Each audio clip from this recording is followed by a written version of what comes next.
Well, traditionally it's been the retailer or the financial institution or the healthcare organization that has been worried, but now it's everyone. It's the technology company that's providing services, hosting services, or other types of services to their clients where they're hosting information of their customers or personal information, credit card holders, etc.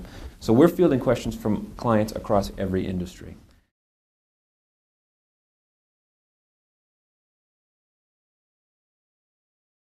A lot of the higher profile cases like TJX or Heartland, they brought to light the costs that an organization can incur because of their failure to protect personal information. So whether that's notification costs or the need to provide consumers with credit monitoring, etc., the question is, can you insure that? Can you transfer that risk or that cost to an insurer? And the answer is yes.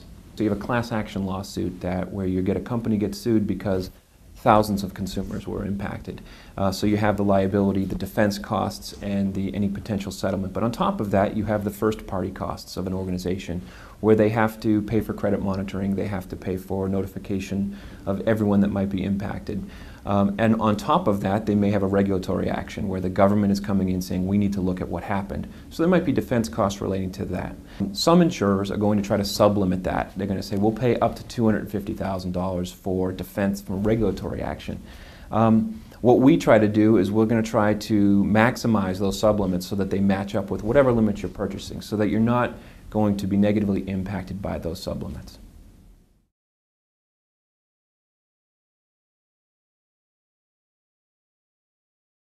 So if you're any type of organization that's dealing with credit card information, you're dealing with Visa, MasterCard, American Express, there's the PCI compliance regulations that those organizations put onto merchants and e-tailers, etc. The question is, can you insure fines and penalties that you might incur because of Visa or MasterCard coming after you? So one of the biggest issues we have for those companies like a retailer or an e-tailer that's collecting personal information is that they're going to incur possible fines and penalties from MasterCard or Visa or PCI compliance fines and penalties. The question is, can you insure that? A lot of insurers do not want anything to do with that. Some are stating that they do, but the policy language contradicts what the underwriter's intent is. So you need to make sure that the policy language is crafted in such a way that it carves back coverage for PCI fines and penalties.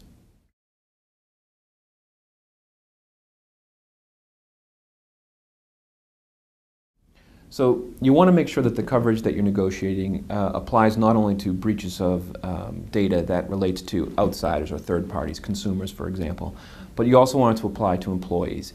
You want to make sure that the coverage is not just limited to electronic data, but also paper files, etc.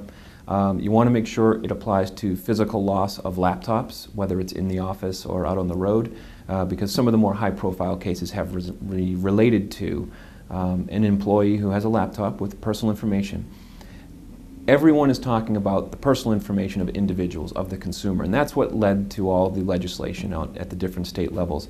But more importantly, there's a lot of customers of ours who are providing services to organizations where they're hosting confidential information of corporations. That information as well needs to be covered by this insurance.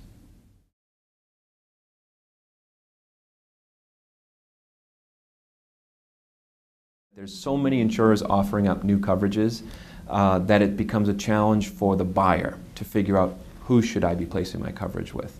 What we're finding is that the newness of this coverage is that every policy form is completely different, and it's very difficult to negotiate and differentiate one from the other.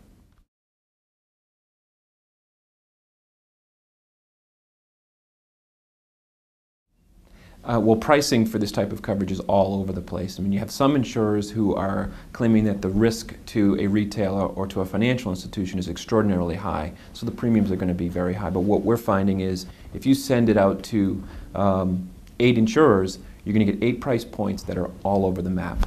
And it's very difficult, again, for the buyer to figure out what should the price be for what I'm paying for.